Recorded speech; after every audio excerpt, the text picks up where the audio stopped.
Part 3. The Red House. 9. Blood money. Can they really steal this thing from me? Donald Trump asked. It was early spring of 2016, and Trump had called Roger Stone at his home in Florida. Stone was Trump's longtime friend and his off-again, on-again political consultant who had been urging him to run for president for years. Even though he had a commanding lead in the race for the Republican nomination, Trump was worried. A committed core of GOP never-Trump stalwarts were upset that the party was on the verge of nominating a man whom they felt was deeply unqualified to be president. Trump was becoming obsessed with the idea that he could win the primaries and still lose the nomination. Stone stoked his fear. Yes, they can steal it, and they will try, Stone told Trump. Even though I won all the primaries. Yes, they're going to play games with the rules, Stone said. Trump wanted to know what to do about it. Call Paul Manafort, Stone told him. Stone had introduced Trump to Manafort, his old friend and business partner, at the 1988 GOP convention in New Orleans. Another version of this story says it was Roy Cohn who had introduced them.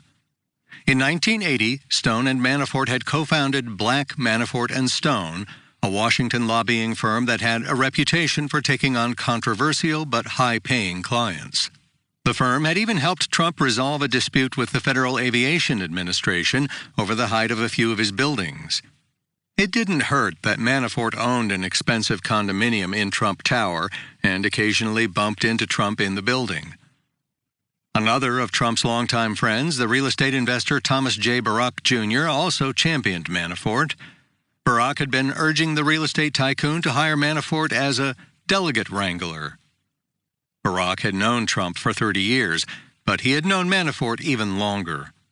The two men had met in the 1970s when they were both young lawyers working in Saudi Arabia. Trump had his campaign manager, Corey Lewandowski, set up a meeting. The loyal Lewandowski invited the man who would replace him to a dinner on March 28th at Mar-a-Lago. When Manafort arrived, Trump's first remark was, "Wow, you're a good-looking guy." The 66-year-old political operative had the carefully coiffed look of a network news anchor, especially the sort of establishment figure whose approval Trump so desperately craved. Normally, Trump liked to dine outside and mingle with guests at his resort, but when Manafort arrived, he and Trump dined alone, inside, by the fireplace. Manafort had drawn up a 2-page list of talking points in his pitch to work for the Trump campaign. Manafort promised that the GOP convention in Cleveland would be a worry-free, Trump-controlled convention. Roger Stone said he told Trump that Manafort knew more about convention politics than anyone in America. That was an exaggeration, putting it mildly. Manafort's last convention job had been an informal one at the 1996 GOP convention in San Diego, and it had been even longer, some 40 years, since Manafort last helped fend off a convention challenge. "I am not looking for a paid job," read the item at the top of Manafort's list of bullet points. This was highly unusual, to say the least, and what made it even more worrisome was that at the time Manafort was deeply in debt. When he appeared before Trump, Manafort's life was in shambles. He owed millions of dollars to a powerful Russian oligarch who was hounding him for money. His daughters had caught him having an affair with an expensive mistress. He had entered a clinic in Arizona. Lower down on his list of talking points, Manafort described himself as a Washington outsider in a section headed, "Not a part of the political establishment." Only a complete outsider like Trump, and possibly not even Trump himself, believed that. Paul Manafort wasn't about to drain the Washington swamp. He had helped make the nation's capital into what it is today, and a drained swamp would mean Manafort would have to give up his many homes, cars, and fine clothes. Manafort also promised not to bring Washington baggage. Paul Manafort was Washington baggage, as Trump would soon learn. Manafort had been around Washington since his early days on the Nixon campaign. Influence peddler was how Manafort described himself. In the lobbying practice he set up with Roger Stone, Manafort had gone around the world and, as Stone put it, lined up most of the dictators in the world that we could find, pro-Western dictators, of course. A big early client was Ferdinand Marcos, the corrupt ruler of the Philippines. Marcos was said to have handed $10 million in cash to Manafort, who promised to deliver it to President Reagan's re-election campaign. Other clients included Jonas Savimbi, who stoked Angola's civil war for decades, Kenya's Daniel Arap Moi, and the leopard skin-hatted Mobutu Sese Seko of Zaire. In 1992, the brutality of Manafort's clients earned his firm a prominent spot in The Torturer's Lobby, a report by a Washington, D.C. nonprofit, as well as a top blood on the hands rating of 4 in Spy magazine, which pronounced Black, Manafort, and Stone the sleaziest of all in the Beltway. Hacked text messages that were posted online revealed that even his daughters were troubled by what one called their father's lack of a moral or legal compass. "Don't fool yourself," Manafort's daughter Andrea wrote her sister. "That money we have is blood money." Then again, Trump may also have been intrigued by another part of Manafort's background, his deep connections to post-Soviet Russia. Manafort's most recent work was in Ukraine, where he had helped elect pro-Russia strongman Viktor Yanukovych president in 2010. He had transformed President Yanukovych's party of regions from what was viewed as a band of mobsters and oligarchs into a legitimate democratic force. Manafort also had a connection to a powerful Russian oligarch named Oleg Deripaska, who was said to have the ear of Vladimir Putin. Emails showed that Manafort had offered to conduct private briefings for Deripaska during the campaign. As he dined with Trump at Mar-a-Lago, some wondered, did Manafort offer to act as an intermediary between the Trump campaign and the Kremlin? Whatever Manafort said during that fireplace interview, it got him the job. He moved quickly to professionalize the Trump campaign's delegate outreach and calmed Trump's fears about losing the convention. At the same time, he began angling for a bigger job. While Lewandowski was out working himself sick on the campaign trail, Manafort was meeting regularly in Trump Tower with Trump's children. Within a month, Trump had promoted Manafort to campaign chairman and chief strategist. And then the stories came tumbling out. The New York Times disclosed that a secret cash ledger found in President Yanukovych's party headquarters listed $12.7 million in cash payments earmarked for Manafort. Trump was furious. "I've got a crook running my campaign," he said. Manafort's relationship with Oleg Deripaska, the Russian oligarch who would become his patron, began in 2004. Manafort's partner, Rick Davis, was invited to the Moscow offices of Basic Element, Deripaska's holding company, where he was introduced to the Russian with the cold, pale eyes. Then 36, Deripaska had emerged from the bloody post-Soviet aluminum wars as Director General of Rusal, the world's largest producer of aluminum. At the meeting, Davis was given a difficult assignment. It involved resurrecting the career of a man named Igor Giorgadze, an exiled ex-minister of state security in the former Soviet Republic of Georgia, who was also a former KGB officer. Georgia had embraced the West, and Deripaska wanted to pull it back into Russia's orbit with help from Davis's firm, Davis Manafort Partners. The firm did what it could, but it was a tall order to rehabilitate a man who had years earlier plotted to kill the country's then-president, Eduard Shevardnadze. The Georgian assignment wasn't for naught, however, because the introduction to Deripaska would bear rich fruit for Davis and Manafort. Deripaska had a problem that he hoped Davis Manafort Partners might be able to help him resolve. He was not allowed in the United States. For years, the State Department had denied the oligarch a visa, reportedly over concerns of his ties to organized crime. Russian aluminum has long been ruled by organized crime, which likely played a role in Deripaska's stunning rise. For a time, he was a protege of sorts to Michael Cherney, the post-Soviet aluminum king linked to organized crime. Testimony by one of Deripaska's former business partners in Stuttgart, Germany, revealed that the oligarch had close connections to the FSB, the Russian intelligence service, and those contacts were of strategic importance to Cherney and others. In court proceedings across Europe and the United States, Deripaska has been accused of involvement in laundering 8 million euros, extortion, and threatening the lives of his competitors, charges he forcefully denied. One FBI agent who spent his career chasing terrorists and spies said the oligarch was one of the few people who ever scared him. As part of the campaign to help Deripaska get his U.S. visa, Davis arranged a meeting with a group of U.S. senators, including John McCain, one of Putin's fiercest critics in Congress. The meeting was held in Klosters, a village just outside Davos, Switzerland, where McCain was attending the World Economic Forum. Though nothing came of the meeting, the Kremlin later issued Deripaska a diplomatic passport.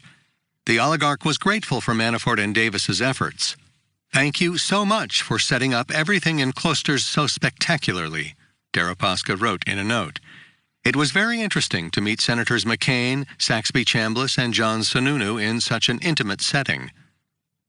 The letter then went on to mention a business deal that Manafort had proposed. "Please, will you send me the information on the metals trading company we discussed?" the tycoon wrote, adding that he would be happy to see if I can do anything to help. Deripaska wasn't just any oligarch, but one very close to Putin. He enjoyed what the U.S. ambassador to Russia, William Burns, described as a favorable relationship with the Russian president. He is a more or less permanent fixture on Putin's trips abroad, and he is widely acknowledged by our contacts to be among the 2 to 3 oligarchs Putin turns to on a regular basis, Ambassador Burns wrote in a 2006 State Department cable released by WikiLeaks. Deripaska boasted to an American analyst that he wanted to make himself indispensable to Putin and the Kremlin.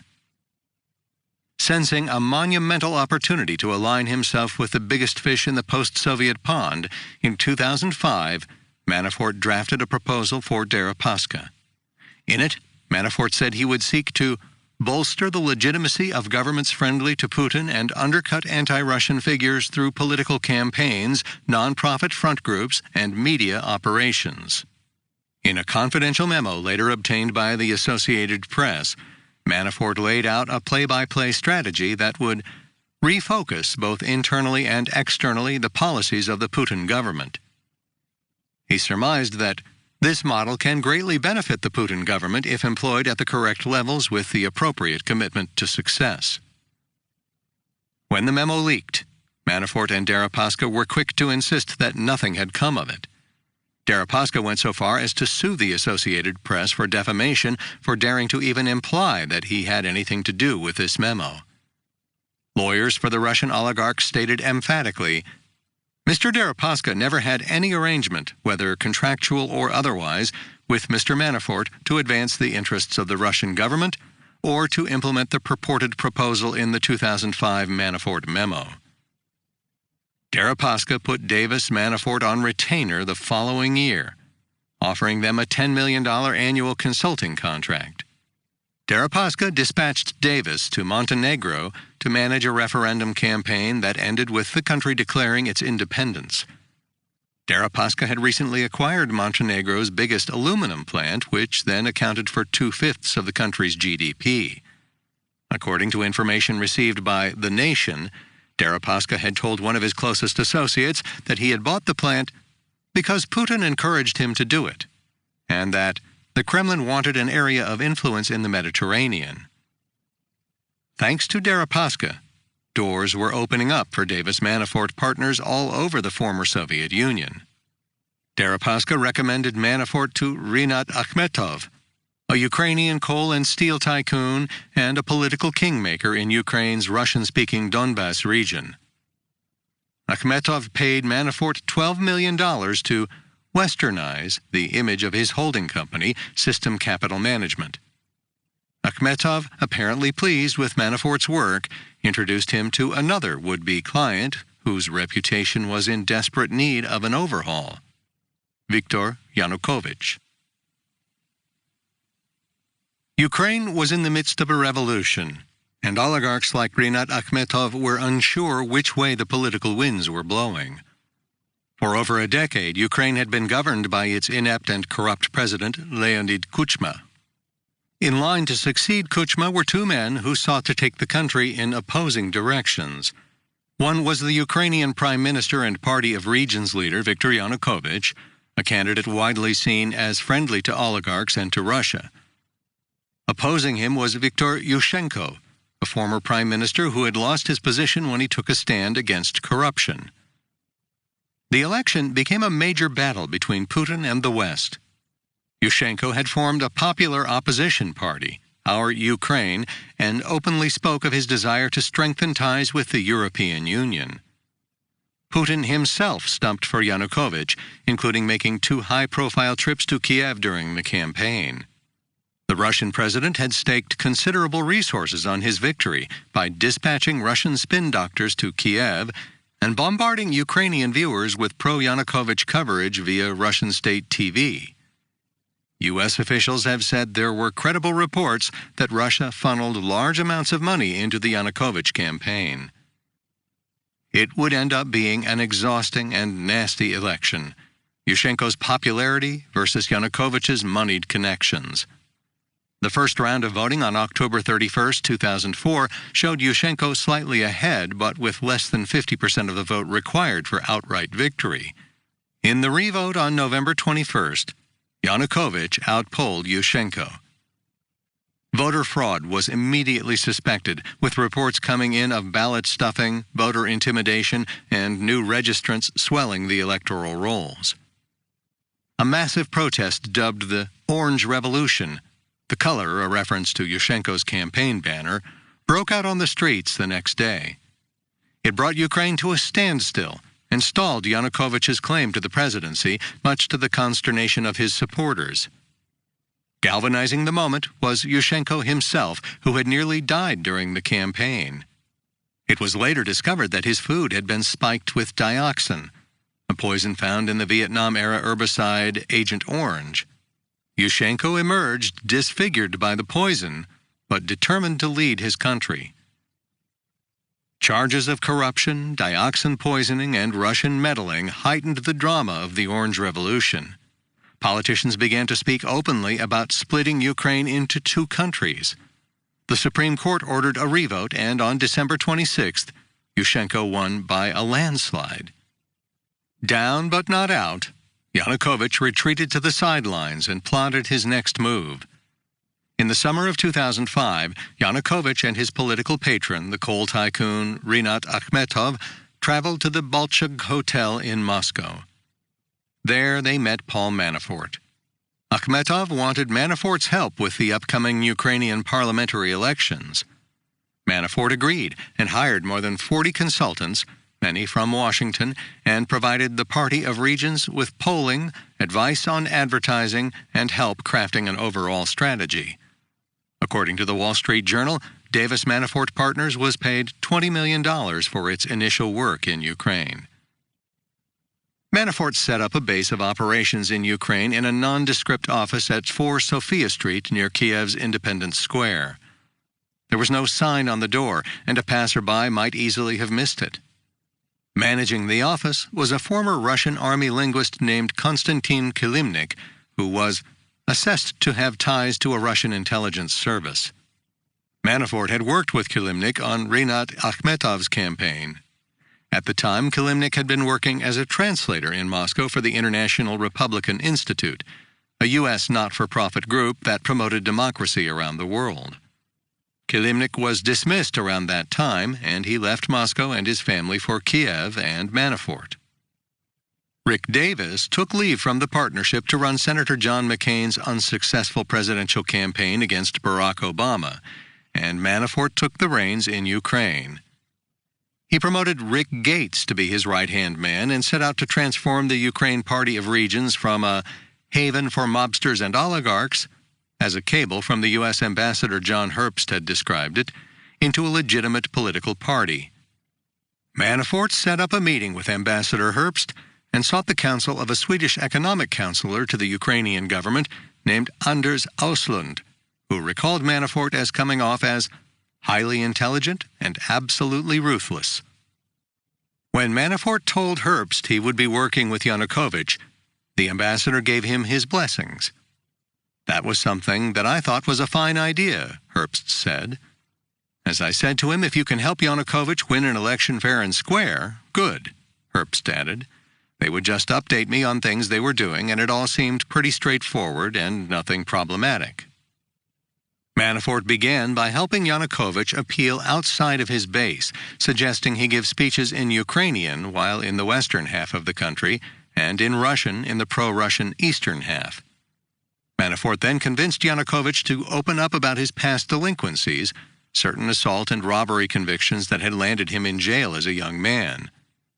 Under Manafort's grooming, Yanukovych shed his rough, pro-Russia image. He got Yanukovych to wear the same suits as he did and to comb the hair backwards as he does, said Auslund. Manafort taught him how to smile and how to do small talk. And he did it from a back seat. He did it very elegantly. Even Herbst was impressed. In a cable, he reported how Yanukovych was undergoing an extreme makeover, with Manafort doing all of the nipping and tucking. Manafort spoke of Yanukovych in Nixonian terms. His vision is to have a relationship with Ukraine's historic neighbors while integrating with the West over the longer term. Like Nixon to China, he's the only national leader who can do that. In the meantime, Manafort had inserted himself into a role that Herbst described as maybe the political advisor to Yanukovych. The campaign worked. The Party of Regions won a landslide victory in Ukraine's parliamentary election in 2006, with the repackaged Yanukovych 2.0 re-elected as the country's prime minister. Although he was earning millions for his political consulting work in Ukraine, Paul Manafort began using his connections to make even more money.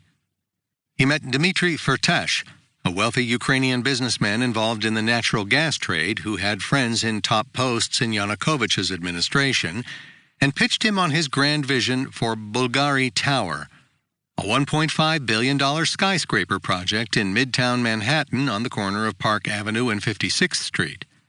It was said to be one of the most valuable development sites in North America.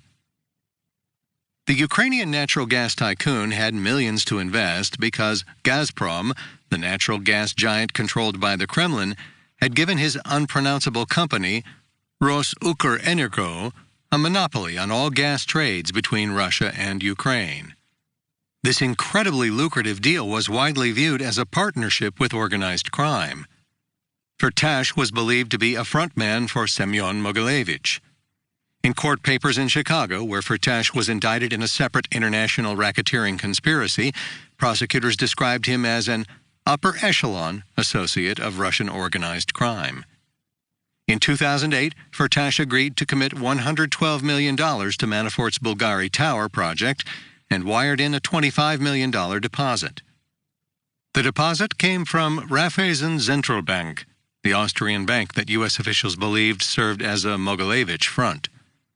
The tower deal later collapsed. While he was lining up investments from Firtash, Manafort proposed to Oleg Deripaska that they go into business together. The resulting company was Pericles Emerging Market Partners LP, a private equity fund in the Cayman Islands. Manafort described it to Deripaska as a vehicle to pursue investments that leverage our business and political relationships in Ukraine. Pericles sought to achieve an impressive compound annual return rate of 30% by investing in Ukraine as well as other areas of interest to Deripaska, Russia, the former Soviet republics, Montenegro, and Eastern and Southern Europe. The offering memorandum touted Davis and Manafort's experience with political campaigns at the highest level. The Russian oligarch gave Manafort a tentative commitment to invest $200 million in the fund.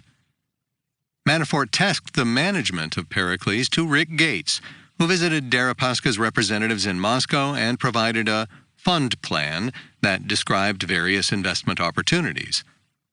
Of the many ideas Gates pitched, Deripaska's team felt only one had merit: the acquisition of Chorn Mor, Black Sea, a Ukrainian telecommunications firm. In April of 2008, Deripaska paid nearly $19 million to fund the acquisition of Chorn Mor, then paid Manafort an additional $7.35 million in fees.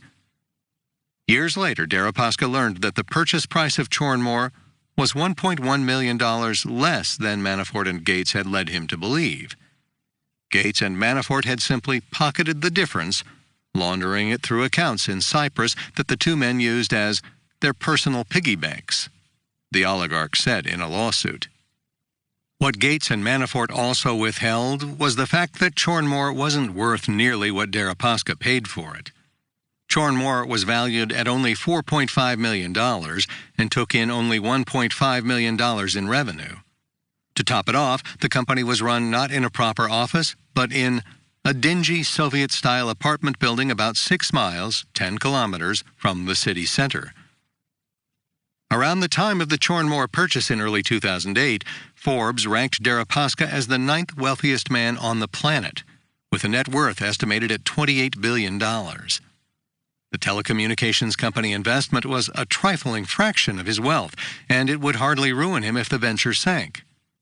With the advent of the global financial crisis in the fall of 2008, however, Deripaska's businesses were hit particularly hard. Much of his wealth was wiped out, and the struggling tycoon went hat in hand to the Kremlin for a $4.5 billion bailout. Putin put Deripaska in his place the following year in Pikolyova, a town that was struggling following the closure of one of Deripaska's aluminum refineries. In a televised broadcast, Putin compared factory owners who didn't pay workers' wages to cockroaches, and then forced Deripaska to sign a document restarting the plant. As the oligarch walked away, Putin snapped, "Give me back my pen." A humbled Deripaska went looking for pennies wherever he could find them, and he instructed Manafort and Gates to liquidate Pericles and sell off Chornmoor. Manafort and Gates agreed, but for the next 2 years, Pericles neither shuttered its doors nor sold off Chornmoor. In fact, investigators later discovered that Chornmoor was not owned by Pericles, but by a mysterious British company. The last Deripaska heard from Manafort was in June 2011. After that, Manafort and Gates stopped responding to Deripaska's team. It appears that Paul Manafort and Rick Gates have simply disappeared, Deripaska's lawyers wrote in a Cayman Islands petition. Manafort hadn't disappeared. He remained in Kiev with Yanukovych, who was still cutting his checks. As Deripaska worked to keep his empire intact, Manafort worked his sorcery on Yanukovych's presidential campaign in Ukraine's 2010 election. Once again, it became a battle of Western and Eastern ideologies with no clear favorite among the candidates. The administration of President Yushchenko, the man who had defeated Yanukovych in the days of the Orange Revolution, was widely seen as chaotic, with infighting taking precedence over policymaking. Yanukovych had been dismissed as prime minister after a year. His replacement was the co-leader of the Orange Revolution, Yulia Tymoshenko, a steely, blonde-bunned politician dubbed the Gas Princess for the enormous fortune she amassed in the 1990s with sweetheart deals in the natural gas business. In the first round of voting in the 2010 Ukrainian presidential election, Prime Minister Tymoshenko and Manafort's man Viktor Yanukovych emerged as the frontrunners. To prep for the second round, Tymoshenko hired AKPD, a consulting firm run by David Axelrod, Obama's former chief strategist, to help bolster her campaign. But AKPD couldn't navigate the complex world of Ukrainian politics like Manafort, and after the dust settled from the second round, his years of steering Yanukovych toward his goal paid off. On February 7, 2010, Yanukovych emerged as the winner and was declared Ukraine's fourth president. Manafort was exalted in the Ukrainian press as a mythical figure. Almost as soon as he was sworn in, Yanukovych embarked on a platform to rebuild Ukraine's political alliance with Russia and counter his predecessor's pro-Western initiatives. He bluntly quashed the long-running NATO membership debate among Ukrainian politicians. And while he publicly called for a free and democratic Ukraine, reports of press censorship proliferated, and his political opponents, including the defeated Tymoshenko, landed in jail on trumped-up charges. Tymoshenko's imprisonment triggered a fierce international outcry, among them a call to boycott Ukraine's bid to host the 2012 European Soccer Championship. Yanukovych stressed that Tymoshenko broke the rules and wagged his finger at her champions. "I am disappointed by the premature conclusions of some European politicians who do not understand the depth of these issues and rush to make political pronouncements. This practice pushes me away from Europe. It pushes me away." The one Westerner he didn't alienate was Paul Manafort, who continued working behind the scenes for President Yanukovych. Manafort had walk-in privileges that allowed him to enter the president's office unannounced.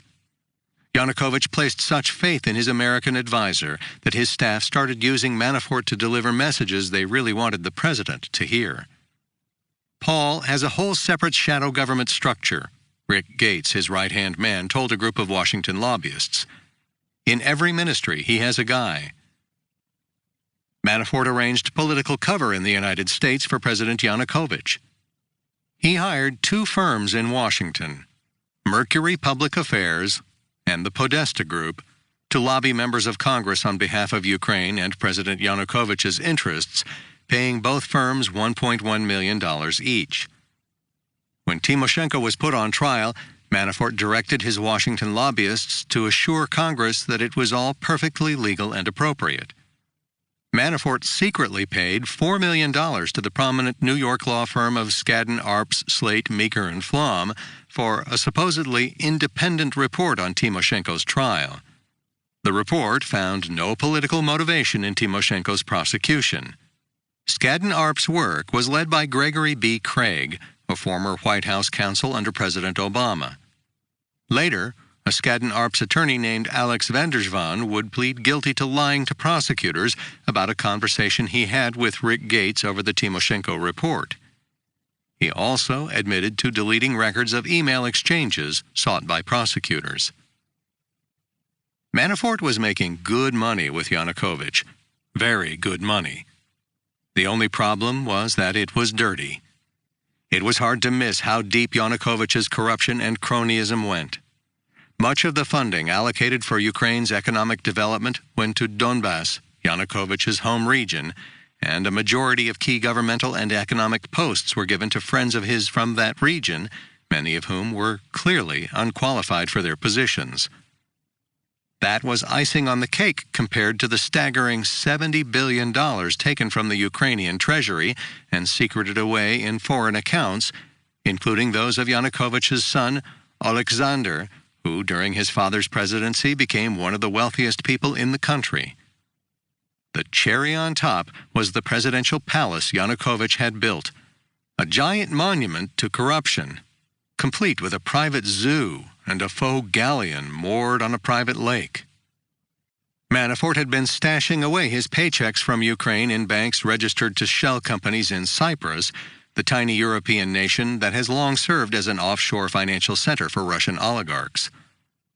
Manafort used his Cyprus accounts to pay for $5.4 million worth of home improvements at his house in the Hamptons, an exclusive community at the tip of New York's Long Island.